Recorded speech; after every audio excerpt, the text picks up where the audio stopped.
안녕들 하십니까? 서툰 타자를 눌러가며 한자 한자 인사를 드리게 된 70대 할머니입니다. 속이 영 시끄럽고 늙어서 이런 팔자를 살게 된 현실이 화가 나서 사연을 올리게 되었습니다. 세월이 참 빨라도 너무 빠르네요. 저에게도 어린 시절, 아가씨 시절이 있었는데 어디로 나이를 먹게 된 건지 모르겠습니다. 쭈글쭈글해진 얼굴과 손을 보면서 이제 오늘 내일 하는구나 싶습니다. 굴러가는 낙엽만 봐도 웃던 시절이 있었는데 지금은 뭘 봐도 속이 답답하고 웃음이 나질 않습니다. 오늘은 제 두 아들에 대한 이야기를 해보도록 하겠습니다. 한 배에서 태어난 놈들인데 어찌 일이 다른지 영 속이 아파 밥도 제대로 먹지 못하고 병원 신세만 내리치고 있네요. 제 이야기가 조금 길어질지 모르겠습니다. 그래도 힘을 내어 서툰 글솜씨로 한번 이야기를 풀어나가 보겠습니다. 저는 20살이 되자마자 맥주 공장에 취직해서 일을 하고 있었습니다. 제가 알코올을 잘 먹지 못해서 술을 마시진 않지만 가끔 가다가 맥주 공장 노즐에서 바로 뽑아 먹는 맥주가 그렇게 꿀맛이 아닐 수가 없더라고요. 물론 거기서 일하는 사람들은 시도 때도 없이 노즐에서 맥주를 뽑아 마실 수 있었지만 저는 술이 약했던 체질이라 간간히 마셨었어요. 몇십 년이 지난 지금까지도 그 청량하고 고소한 맛이 잊혀지지 않는 걸 보면 진짜 맛있긴 했던 것 같습니다. 하루는 공장에서 회식을 하는 날이었습니다. 제가 이기지도 못할 맥주를 너무 많이 마시는 바람에 완전히 취해서 집에 가게 되었습니다. 그 와중에도 버스를 타고 가겠다고 집으로 가는 버스에 올라탔는데 깜빡 잠이 들고 말았습니다. 한참을 비몽사몽하는 와중에 버스 운전기사가 저를 막 흔들어 깨우더라고요. 제가 눈도 제대로 못 뜨고 하니까 걱정이 되었는지 혹시 집이 어디냐고 물어보았습니다. 원래 모르는 사람에게는 친절하게 대하지 않는 저인데도 너무 인사불성으로 취한 나머지 버스 기사님께 땡땡동 사무소 앞에서 내려야 한다고 이야기를 했어요. 버스 기사님은 이곳이 종점이라면서 집까지 데려다 주겠다고 버스를 한 바퀴 더 운행하였습니다. 원래 그러면 규정이 어긋나는 거라 안 되는 거라는데 저는 몰랐지 뭐예요. 아무리 불 꺼진 버스를 타고 내려서 어찌어찌 집으로 잘 나오긴 했는데 다음날 술에 깨서 출근을 하려고 보니 지갑이 없더라고요. 글쎄 술에 취해서 어제 탄 버스에 지갑을 두고 내린 게 술이 깨면서 번뜩 생각이 나더라고요. 제가 취해서 얼마나 머리를 쥐어뜯었는지 바닥에 머리카락도 아주 수북했습니다.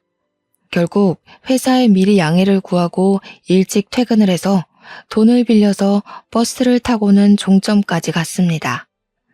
제가 내려서 버스 회사 앞을 기웃거리고 있으니 어제 저를 태워준 기사님이 저를 알아보고 막 달려오시더라고요. 손에 지갑을 든 걸 봐서는 제가 흘린 걸 알고 일부러 보관하고 있었던 것 같았습니다. 저한테 아가씨 다음부터는 그렇게 술 드시지 마시고 항상 조심하세요 하는데 제가 알겠다고 대답을 하면서 기사님의 얼굴을 제대로 보았죠. 생각보다 상당히 젊은 남자였어요. 저도 모르게 당황해서 생각보다 젊으시네요 하고 말을 걸었어요. 그랬더니 약간 당황해하면서 웃으시더라고요. 일찍부터 버스 운전 한번 해보고 싶어서 일하고 있다고 이야기를 해주었어요. 성격도 상당히 호탕해 보이는 것이 웃는 모습이 호감형이었습니다. 이상하게 가슴 한 곳이 두근두근하고 얼굴에 홍조가 있는 것 같은 마음에 은근슬쩍 말을 붙였습니다. 어제 집에 잘 데려다 주신 것도 감사하고 지갑도 찾아주셨으니까 제가 밥 한번 사겠다고 했죠. 그러니 저한테 지금 시간 되냐고 하더라고요. 요즘 말하는 직진남이라는 게 딱 제 남편을 향한 말이죠. 시간이 저녁 시간이기도 했고 저도 배가 고파오던 찰나라 좋다고 하고서는 밥을 먹으러 갔습니다. 그런데 저를 기사식당으로 데려가는 게 아니겠습니까? 여기 김치찌개가 기가 막히다면서요? 저도 물론 김치찌개를 좋아하긴 하지만 뭔가 데이트하는 분위기는 아니지 않겠습니까? 그래서 진짜 밥만 먹는 거로구나. 이 사람은 내가 단순한 호의를 베푸는 줄 아는구나 싶어서 시무룩해졌죠. 밥 다 먹고 계산을 하려고 보니까 종업원이 이미 계산 다 끝냈다고 남자분이 하셨는데요? 하시는 겁니다. 순간 얼굴에서 은근히 피어오르는 기쁨이 주체가 안 되더라고요. 저는 기사님한테 다가가서 제가 계산하려고 했는데 왜 먼저 계산하셨냐고 마음에도 없는 말을 했습니다. 그랬더니 절 보고 웃으면서 그래야 다음에 또 얻어먹겠다는 핑계로 만나지 않겠습니까? 하더라고요. 순간 제 얼굴이 새빨갛게 달아올랐는데 그런 저를 보면서 또 귀엽다는 듯이 웃어주는 게 아니겠습니까? 갑자기 이런 식으로 허를 찌르며 다가온 사람에게 저는 속절없이 빠져들었습니다. 요즘 말하는 밀고 당기기 그런 건 꿈에도 꾸지 못했습니다. 제가 연애라도 많이 해봤더라면 아주 잘했을 텐데 전 쑥맥이었거든요. 이 사람이 저에게 관심을 가져준다는 것만으로도 하늘을 날아갈 것 같은 기분이 들었는데 밀고 당기기가 가당키나 하는 말이겠습니까? 그렇게 저희는 누가 봐도 사랑에 빠진 남녀처럼 데이트를 즐기게 되었습니다.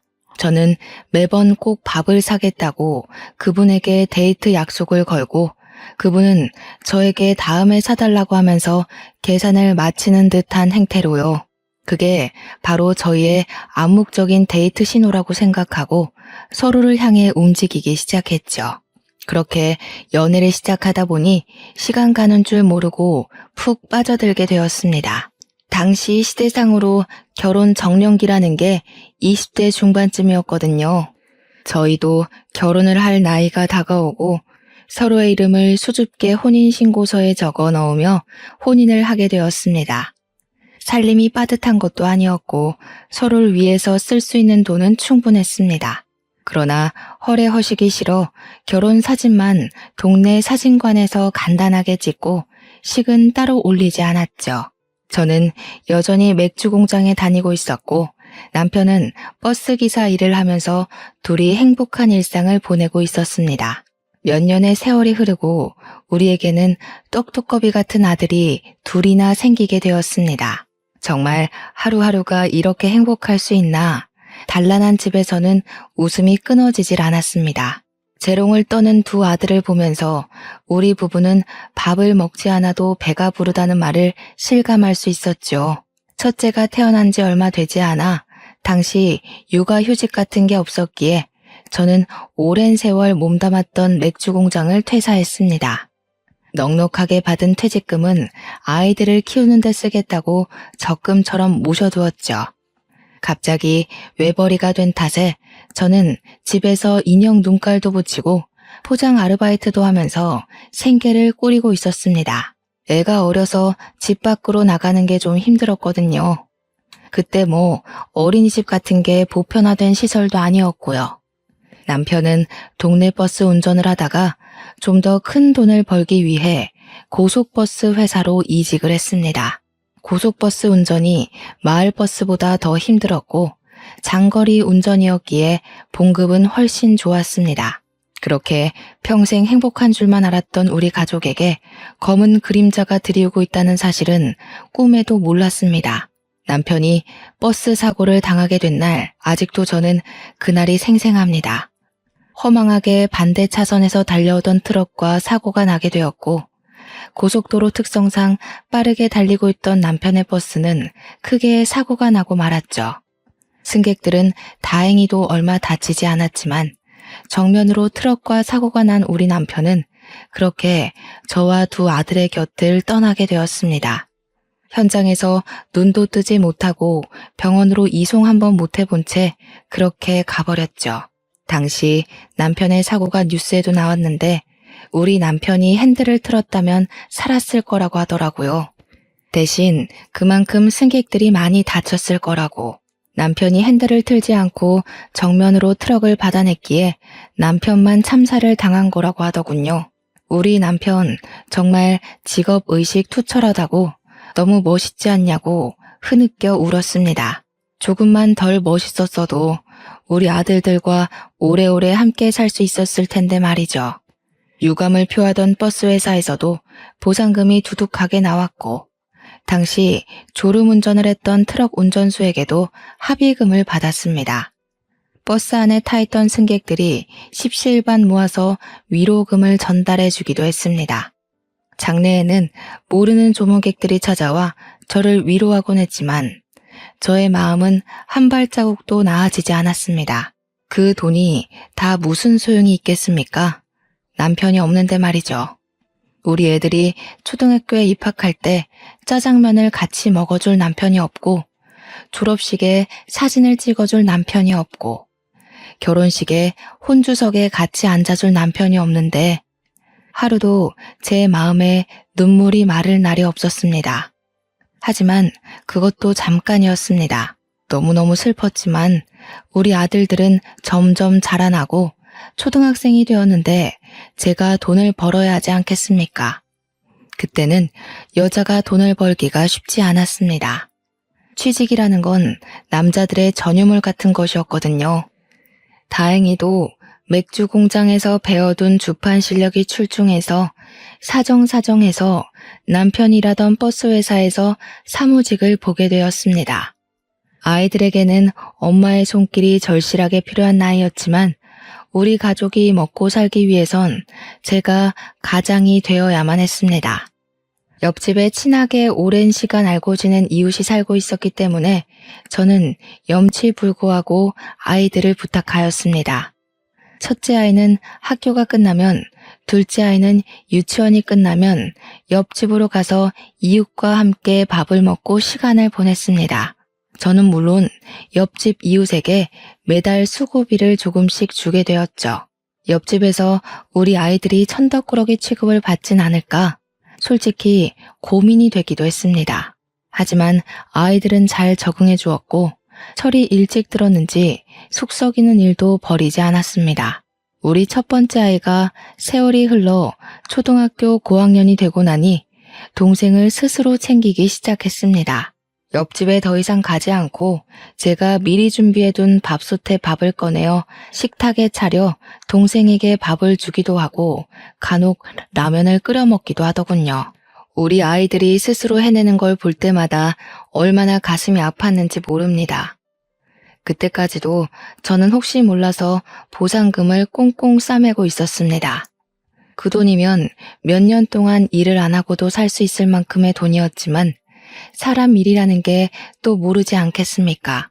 갑자기 큰 병에 걸릴 수도 있고 또 미련하게도 우리 남편의 목숨값이라고 생각을 하니까 막 쓸 수가 없더라고요. 그렇게 아이들이 제 키를 넘어설 때쯤 학교에서 연락이 와서 처음으로 우리 첫째 아들이 공부를 잘한다는 사실을 알게 되었습니다. 중학교에 입학하고 중간고사와 기말고사를 치른다는 것은 알고 있었는데 시험 성적을 말해주지 않아서 그저 망쳤나 보다 하고 말았거든요. 집에서 내리 공부를 할 수 있는 환경을 만들어주지도 못했는데 제가 언감생심 어떻게 우수한 성적을 바라겠습니까? 하지만 제 예상과 달리 우리 첫째 아이가 전교 5등 안에 드는 대단한 똑똑이었습니다. 그러니까 공부를 시키고 싶다는 욕심이 번뜩 나더라고요.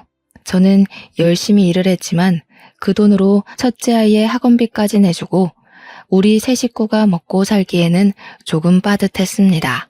우리 남편도 원하는 일일 거라 생각을 하고 공부는 남편의 목숨값을 꺼내었으며 충당하게 되었습니다.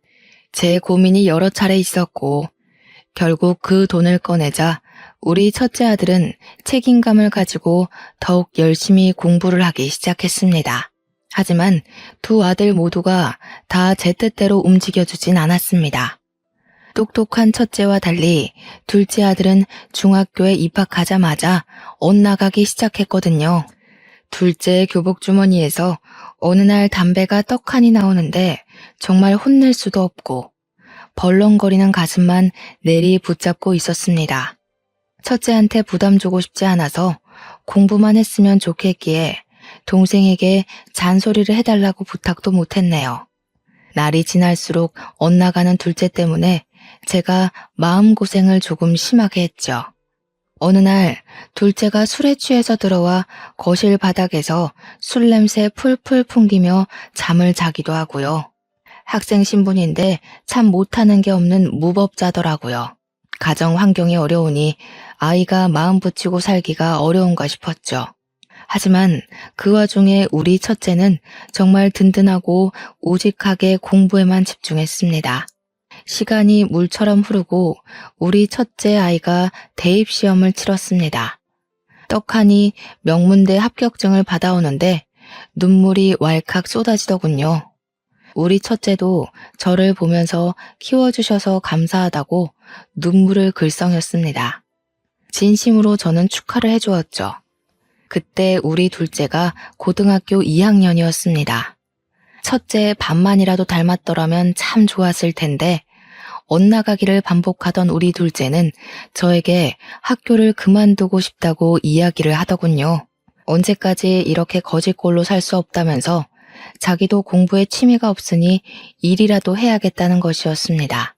제가 등짝을 때리면서 말려도 보고 울며 애원하면서 말려도 봤지만 둘째의 마음은 뒤집어지지 않았습니다. 다른 건 몰라도 고등학교만큼은 졸업을 해야 하지 않겠냐고 이야기를 하는데 들은 척도 안 하더군요. 고등학교에서 배우는 것들이 무슨 소리인지도 모르겠고 배워봤자 하나도 소용없다면서 그냥 일을 하고 싶대요. 첫째는 그 이야기를 듣고 그냥 둘째 하고 싶은 거 하게 내버려 두라면서 자기 인생 자기가 사는 거 아니겠냐고 하더이다. 본인도 공부가 재밌어서 한 건 아니고 공부라도 해야 나중에 고생하지 않을 것 같아서 억지로 한 거라고 했어요. 결국 저는 두 손 두 발 다 들었고 둘째는 고등학교를 자퇴하고 바로 동네 중국집에서 배달 일을 하기 시작했습니다. 머리도 샛노란색으로 염색해서는 누가 봐도 동네 양아치처럼 보였지만 그대로 배달 일이 재미는 있는지 일은 성실히 하더군요.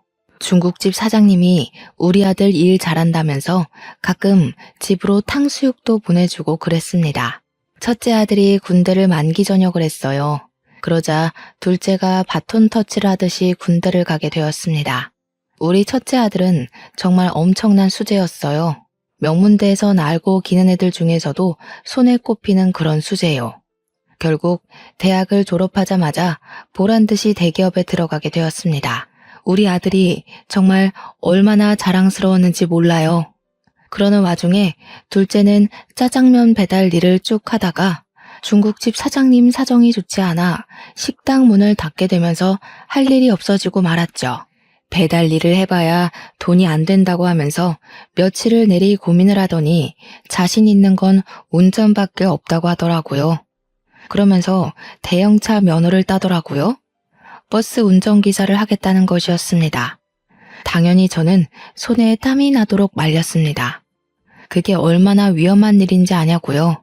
네 아비가 어떻게 죽었는데 네가 버스 운전기사를 하겠다고 하냐면서 아버지 생각을 하라고 했습니다.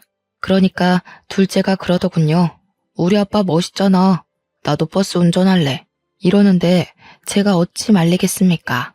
그래서 너 하고 싶은 대로 한번 해보라고 했습니다. 그렇게 다들 각자의 자리에서 열심히 생계를 책임지며 일을 했습니다. 저는 여전히 버스회사 사무실에서 일을 했고 둘째는 우리 회사 고속버스 운전기사가 되었습니다. 큰아들은 대기업 연구실에서 성과를 내며 승진도 초고속으로 하고 아주 탄탄대로를 걷고 있었죠. 그렇게 몇 년이 더 지나고 첫째 아이가 결혼을 하겠다고 며느리감을 데리고 오겠다고 했습니다. 집에서 만나는 거냐? 오래간만에 솜씨 자랑 좀 해야겠다. 갈비찜을 해둘까? 우리 아들 갈비찜 좋아하잖아. 라고 했더니 아들이 고개를 절레절레 젓더군요. 집이 낡아서 부끄러우니 그냥 밖에서 만났으면 좋겠습니다. 하더라고요. 그래서 그냥 알겠다 그러자라고 대답을 했습니다. 큰아들이 부른 식당으로 가니 며느리 될 아이가 떡하니 앉아 있었습니다. 첫인상이 너무 곱고 예쁘더라고요. 하늘색 원피스에 머리에는 진주가 촘촘히 박힌 머리띠를 하고 왔는데 무엇보다 손이 정말 곱고 희고 예뻤습니다. 나처럼 고생한 손이 아니라 올곧게 쑥 자란 손가락이 예뻐서 아가씨는 무슨 일을 하는 사람이요? 하고 물어보니까 피아노 전공을 했다고 하더라고요.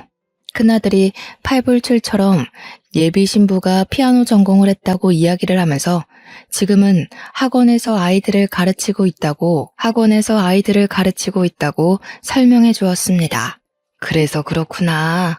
손이 너무 예쁘더라. 이야기를 했더니 저한테 웃으면서 제가 살림이라는 걸 전혀 안 해봐서 그럴 수도 있어요 하더라고요. 제가 속으로 숨을 헛들이킬 정도로 매우 당황하였습니다. 그래도 결혼하고 나면 살림을 해야 할 텐데 미리 배우는 게 좋지 않겠냐고 하니까 저를 힐끔 보더니 그러더군요. 저는 도움이 쓸 거라서 살림 안 배워도 될 것 같은데요. 라고 해요. 말문이 턱 막혔습니다. 그래도 뭐 아들이 대기업을 다니고 있고 예비 며느리도 레슨 같은 걸 한다고 하니까 알아서들 잘 살겠지 했습니다. 이것저것 대화를 하는 와중에 나한테 예비 며느리가 약간 당돌하게 이야기를 하더라고요. 저는 매년 명절마다 해외여행을 다녀왔었거든요. 결혼한다고 해서 그걸 바꾸고 싶지 않아서. 앞으로도 명절에는 그이랑 해외여행을 가려고 해요. 제가 듣기로는 제사가 없다고 들었는데. 저는 맞는다고 제사 없다고 했어요. 그러니까 싱긋 웃으면서 그럼 명절에 여행 가도 상관없겠네요 하면서 네일아트를 했는데 벗겨졌다면서 속상해하는 게 아니겠습니까? 우리 첫째 아들은 또 그 손톱 보면서 까져서 속상해서 어떻게 하냐고 아주 둘이 짝짝꿍이 잘 맞더라고요. 우리 둘째만 저를 빤히 보면서 저거 둘 다 이상한 거 아니냐고 조용히 묻더라고요. 아무튼 뭐 밥이 코로 넘어가는지 어디로 넘어가는지도 모른 채로 집으로 돌아왔는데 우리 둘째가 그러더라고요. 형이 똑똑한 줄 알았더니 어디서 이상한 여자를 데리고 왔다고요. 저는 그냥 대꾸 없이 말을 아꼈습니다. 그렇게 첫째도 예비 처가 인사를 드리고 와서는 결혼 준비가 아주 착착 이루어지는 듯 했어요. 대망의 상견례 날이 마련되었다고 설레발을 치길래 저와 둘째가 함께 그 자리에 나갔습니다. 서로 인사를 하고 조심스러운 안부를 묻고 밥을 먹고 있는데 내내 사돈 부인의 표정이 별로 좋지 않더라고요. 아무래도 첫 만남이니 낯을 가리는 사람은 불편할 수도 있겠다 싶어서 말을 아끼고 있었습니다. 그런데 그 불편한 표정이 저에게 하고 싶은 말이 있는데 눈치를 보느라 말을 못해서 나온 표정이더라고요. 어느 정도 식사 자리가 진행되고 나니 저에게 대뜸 이야기를 하는 겁니다. 우리 아이들 알아서 잘 살 테니 너무 시집살이는 시키지 않으셨으면 좋겠네요. 아니, 제가 뭐 애들을 시기 질투해서 나쁜 소리를 하고 일부러 시집살이를 시키겠습니까? 원래 시자 붙으면 좋은 소리를 해도 나쁜 소리처럼 들리지 않겠나요? 그렇게 걱정이 되시면 몇 년 더 미뤘다가 결혼시킵시다.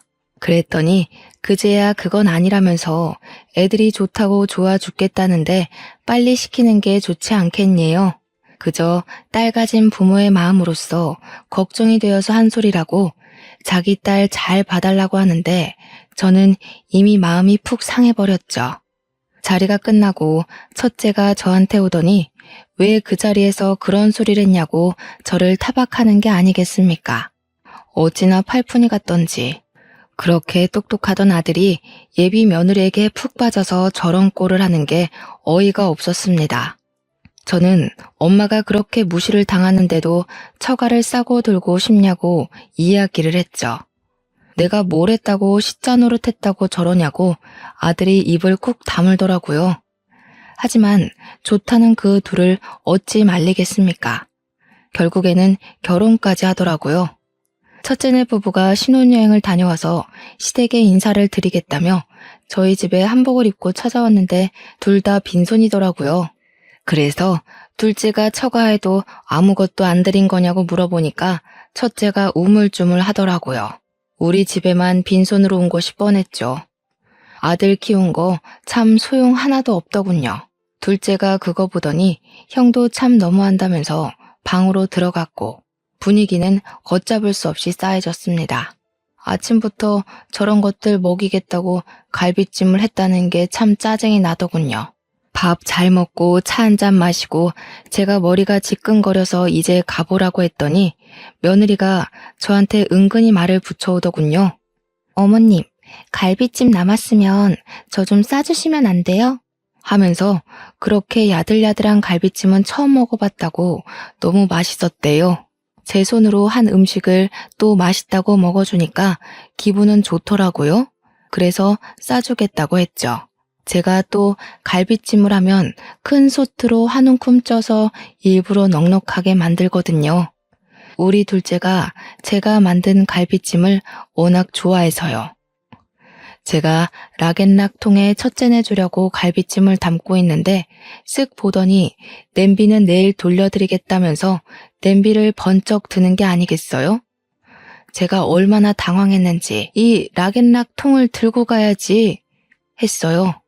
그러니까 에게 겨우 그거요? 하는 눈으로 바라보길래 이거면 너네 한 끼 충분하다고 이야기를 했습니다. 갈비찜은 다음에 또 해줄게. 오래 두면 맛없어 하는데 제 입에 다 들어갈까봐 아쉬우세요? 하고 뾰족하게 말을 하더라고요. 첫째가 다른 반찬도 싸달라고 하길래 작은 락앤락 통에 일일이 담아서 줬어요.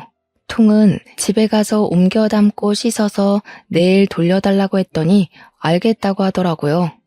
하지만 다들 예상하셨겠지만 다음날 락앤락 통은 당연하게도 돌아오지 않았습니다.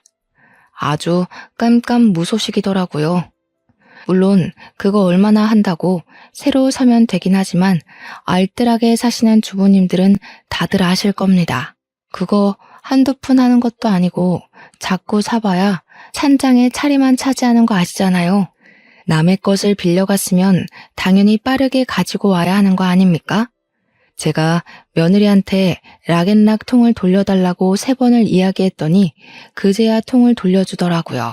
그런데 반찬 찌꺼기가 그대로 묻어있는 게 아니겠습니까?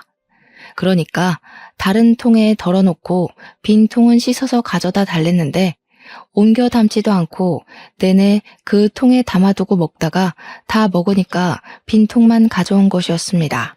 제가 뭘 다른 걸 바란 것도 아니고 설거지만 해서 가져오라고 한 건데 그거 하나를 못 지키다니요. 물론 그거 덜렁 하나면 제가 이렇게 구구절절 사연을 쓰지도 않았겠죠. 첫째 며느리가 임신을 했는데 저를 너무 부려먹는 게 아니겠습니까? 그때도 저는 일을 하고 있었을 때였어요. 물론 퇴직을 생각하고 있긴 했지만 할 수 있는 데까지는 일을 하려고 했단 말이죠. 첫째는 대기업 다니니까 나올 수가 없다면서 저한테 어머님 저 이거 먹고 싶어요. 저거 먹고 싶어요. 난리가 난 겁니다. 남편한테 해달라고 해야지 하니까 바빠서 안 된다고 하고 나는 일 안 하니? 하고 물어보면 어머님 그이는 대기업이잖아요 하는 겁니다. 처음 한두 번은 해줬는데 도저히 안 되겠기에 친정에다가 이야기를 하라고 딱 잘라서 말을 했어요. 그랬더니 시모 사랑 며느리 사랑이라던데 어쩜 며느리인 자기를 챙겨주지 않을 수가 있냐고 갈비찜 먹고 싶으니까 당장 해오라고 울고불고 난리를 치는 겁니다. 결국 저도 못 참고 아들한테 이야기를 했더니 임신해서 예민해서 그런 거니까 갈비찜 좀 해주랍디다. 그래서 내 회사 일은 네가 해줄 거냐고 화가 나서 이야기했더니 엄마 이제 일 쉴 때도 됐잖아요 라고 하더군요.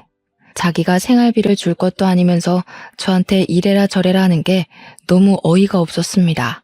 그래서 저는 결국 필사적으로 첫째 며느리를 피하면서 지낼 수밖에 없었습니다. 10달 동안 일이 바빴다고 연락도 제대로 받지 않고 일부러 아침 일찍 비몽사몽일 때 전화 걸어서 할 말만 하고 끊었죠. 그렇게 출산을 하게 된 날 저는 한달음에 며느리를 보러 갔습니다. 너무 이쁜 손주를 보면서 우리 첫째가 이렇게 아이도 낳고 키우는구나 싶어서 남편 생각에 눈물이 나더라고요. 첫째 며느리에게 수고했다면서 현찰로 300만 원을 뽑아와 조리원 비용으로 쓰라고 손에 쥐어주었습니다. 그랬더니 첫째 며느리가 금액을 확인하더니 이러더군요. 요즘 조리원 가격이 얼만데? 겨우 300만 원이에요? 마음 같아서는 당장에 그 돈 내놔라 하고 가져가고 싶었지만 꾹 참았습니다. 출산한 지 몇 시간 지나지 않았는데 저까지 스트레스 주고 싶지 않은 마음이 컸죠. 그렇게 몇 주 후 저는 드디어 미루고 미뤘던 퇴직을 했습니다. 어차피 노후 자금이랄 거야 그동안 모아두었던 돈도 있고 둘째 아들 결혼시킬 돈도 충분히 마련되었다고 생각한 찰나였어요. 이제는 나도 여유 있게 여행도 다니고 유흥도 즐기면서 나를 위한 삶을 살아야겠다고 마음을 먹었는데 제가 퇴직하자마자 전화기에 불이 나더라고요. 첫째 며느리가 자기가 육아 너무 힘들다면서 저보고 와서 좀 도와달라고 하는 겁니다.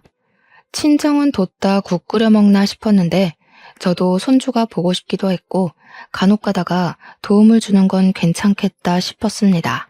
하루는 정말 죽겠다고 제발 와달라고 빌고 빌어서 큰맘 먹고 큰애네 집에 갔는데 글쎄 저한테 애를 쓱 맡기더니 자기는 친정엄마랑 목욕탕을 가겠다는 겁니다. 사돈 부인이 저를 보고 애를 봐주셔서 감사해요. 3시간만 있다 올게요. 하고 나가더라고요. 진짜 그 애미의 그 딸이라고 너무 기가 막혔죠. 그 뒤부터는 진짜 제가 연락을 완전히 피해버렸습니다. 경우가 없어도 너무 없죠. 어떻게 시어머니를 그런 취급을 할 수 있습니까? 골치가 아파서 저는 첫째네 사정은 나 몰라라 하고 제 취미와 여흥을 즐기기 위해 열심히 돌아다녔습니다. 그러던 와중에 둘째가 저에게 결혼을 하고 싶다고 하더군요. 이번엔 또 어떤 어마어마한 며느리가 들어올까 싶어서 긴장을 잔뜩 하고 둘째가 소개해주는 예비 며느리를 만났는데 완전히 예상 밖의 인물이었습니다. 어찌나 복스럽게 생겼던지 통통한 볼살에 동글동글한 인상이 너무 귀엽게 생겼더라고요. 하지만 생긴 게 성격과 일치하지 않을 수도 있기에 제가 먼저 선수를 치고 말했습니다. 나는 시자 노릇한다는 이야기 듣고 싶지 않다. 적당히 거리를 두고 지내는 게 좋을 것 같구나. 서로 안부 전화나 간간히 하고 깊게 관여하면서 살지 말자. 오해받기 싫단다. 제가 일부러 딱 잘라서 차갑게 이야기를 하니까 둘째 며느리가 갑자기 눈물을 뚝뚝 흘리는 겁니다. 자기는 그런 걸 기대했다고 하면서 서로 좀 부딪히면 어떻겠냐고 같이 어울리고 부대끼면서 살고 싶다고 하는 겁니다. 알고 보니까 둘째 며느리 될 아이가 부모 없이 힘들게 자란 친구라고 하더군요. 부모의 정을 느껴본 적이 없어서 결혼하면 시부모님한테 잘해야겠다고 생각하며 살았대요. 우리 아들을 낳아주고 키워준 부모님이기에 자기한테도 친부모나 다름없다면서 자기를 친딸처럼 생각해달라고 하더군요. 우리 둘째가 학창시절부터 제 속을 많이 썩였던 놈이었잖아요. 제정신 차리고 산 지는 몇 년 안 됐는데 그게 다 이 아가씨 덕이라고 하더군요. 어차피 올 손님도 몇 없다면서 허례허식 없는 결혼을 하고 싶다고 스몰 웨딩인지 뭔지 그거 하고서는 같이 살기 시작했습니다. 신혼여행도 해외로 가지 않고 국내 여행을 했다는데 무슨 각 지방에서 좋다고 하는 특산품은 다 사왔더라고요. 저한테 어머님 이거는 뼈에 좋고 이거는 눈에 좋고 간에도 좋고 하는데 제가 놀래서 며느리한테 너 사기 맞은 거 아니니? 하고 물어봤어요. 그러니까 갑자기 깔깔 웃으면서 사기 맞죠? 자기야, 내가 이거 사기라고 했잖아. 이러더군요. 알고 보니 아들이 고른 상품이었습니다. 허구한 날 집으로 찾아와서 어머님, 저 요리 좀 가르쳐 주세요 하면서 들러붙고 시장 구경 가자면서 들러붙었습니다. 처음에는 너무 귀찮았는데 싹싹하게 저한테 잘하는 모습을 보고 저도 슬슬 마음이 둘째 며느리에게 기울기 시작했어요. 경우 없이 쌀쌀맞은 첫째네와 다르게 싹싹하게 구니까 어찌나 예뻐 보이던저. 제가 반찬을 해다 주면 그 반찬통을 씻어서 주는 게 아니라 그 안에 자기가 만든 반찬을 채워서 주던 아이예요. 어머님 요리하시는 거 보고 저도 만들어 봤는데 어때요? 하면서 전해주는데 어찌 맛이 없을 수 있겠나요? 그렇게 오순도순 잘 지내던 와중에 둘째네도 임신을 했다고 알려왔습니다. 우리 복덩어리가 아이를 가지다니 내가 봐줘야지 마음을 굳게 먹었죠. 태교 여행을 온 가족이 같이 갔으면 좋겠다고 하길래 첫째네에게도 물어보니까 첫째 며느리가 질색을 하더라고요. 그래서 저와 둘째네만 무슨 수영장이 딸린 펜션을 잡아서 신나게 놀다 왔습니다. 사진을 전부 맞춰 찍고는 프로필 사진으로 바꿔두었더니 첫째 며느리가 자기 빼고 다녀와서 그렇게 즐거웠냐며 성질을 내더라고요. 같이 가자니 싫다고 해놓고 왜 저러는지 이해가 안 갔죠. 둘째네가 임신 6개월째 맞이했을 때 제 몸 상태가 영 좋지 않다는 걸 알게 되었습니다. 아랫배가 살살 아프고 소변을 누는 횟수가 많이 줄어들었던 것이죠. 왜 이럴까 싶어서 병원을 가야 하다가 순간 머리에 핑 도는 느낌이 들면서 배가 찢어지게 아프더라고요. 막 토할 것 같이 울렁울렁거리는데 제가 119에 전화를 걸어서 도와달라고 하자마자 기절을 해버린 거예요. 요즘은 위치 추적인가 뭔가가 다 된다고 하더니 제 위치를 추적해서 찾아온 구급차를 타고 병원으로 이송되었습니다. 급성 신부전증이라는 진단을 받게 되었고 오래 방치해서 기능이 많이 나빠졌다고 혈액 투석을 해야 한다고 하더군요. 이게 또 주기적으로 투석을 받아야 한다는데 너무나도 막막한 겁니다. 아들들이 병원에서 연락받고 헐레벌떡 도착을 했어요. 별거 아니라고 걱정하지 말라고 저를 안심시켜주는데 자기들도 얼마나 깜짝 놀랐겠습니까? 그런데 또 투석을 할 때 보호자가 필히 함께 해야 한다고 하더라고요. 다들 눈치만 보고 있던 찰나에 둘째 며느리가 걱정 말라고 자기가 하겠다고 하더군요. 임신 6개월에 병원 자꾸 가는 거 아니라고 하는데도 박박 우기더니 출산 때만 형님이 좀 도와주세요 하더라고요. 그 뒤로는 정말 둘째가 저를 극진히 보살피면서 왔다 갔다 해주었습니다. 신장 이식이 필요한 건 아니라고 하면서 조심하라고, 물도 많이 먹지 말고 반찬도 전부 저염으로 먹어야 한다고 하면서 손수 반찬까지 다 만들어 주었습니다. 제가 딴 건 몰라도 둘째 며느리 하나는 정말 잘 들였구나 싶었어요. 점점 더 기력을 찾고 회복을 해가는 와중에 둘째 며느리가 드디어 손주를 낳게 되었습니다. 얼마나 예쁘겠습니까? 병원까지 찾아가서 둘째 며느리에게도 300만 원을 주었더니 너무 감사하다고 엉엉 울더라고요. 첫째네는 왔다 갔냐고 물어보니 바빠서 못 온다고 했다고 하더군요. 정말 하나하나 예쁜 구석이 없는 놈들이었습니다. 아무튼 이틀 뒤에 조리원으로 옮긴다고 하길래 이왕 간 거 마사지 받고 푹 쉬다가 오라고 하고 집으로 돌아왔습니다. 요즘 혈액 투석은 동네 병원에서도 가능하다고 해서 제가 너무 만만하게 봤던 거죠. 일주일 뒤에 제가 또 쓰러지게 된 겁니다. 소변량이 줄어들고 몸이 으슬으슬하더니 그만 결국 병원에 입원을 하게 되었는데 둘째네는 조리원에 있으니까 첫째네에게 호출을 했어요. 얘야, 내가 지금 병원에 입원을 하게 되었으니 병원으로 와다오. 외요는 무슨 외요야. 보호자가 필요하다는데 아들들이 죄다 바쁘니 네가 좀 와야겠다. 저는 뭐 안 바쁜 줄 아세요? 동서는요? 둘째네는 출산해서 조리원에 있지 않니? 조리원에서도 다 외출되고 하는데 나가 놀 수 있을걸요? 내 병원에 오는 게 나가 노는 거야? 됐다, 끊어. 병원에서 보호자님을 찾는데 제가 보호자 같은 거 없다고 딱 잘라 말했습니다. 그러니까 병원에서는 좀 걱정이 됐나 보더라고요. 남루한 늙은이 혼자 병실을 차지하고 있으니 돈이 있을지 없을지도 모르고요. 보호자 명단에 있던 첫째 아들이랑 둘째 아들한테 차례로 연락을 했는데 둘째가 떡하니 전화를 받은 거죠.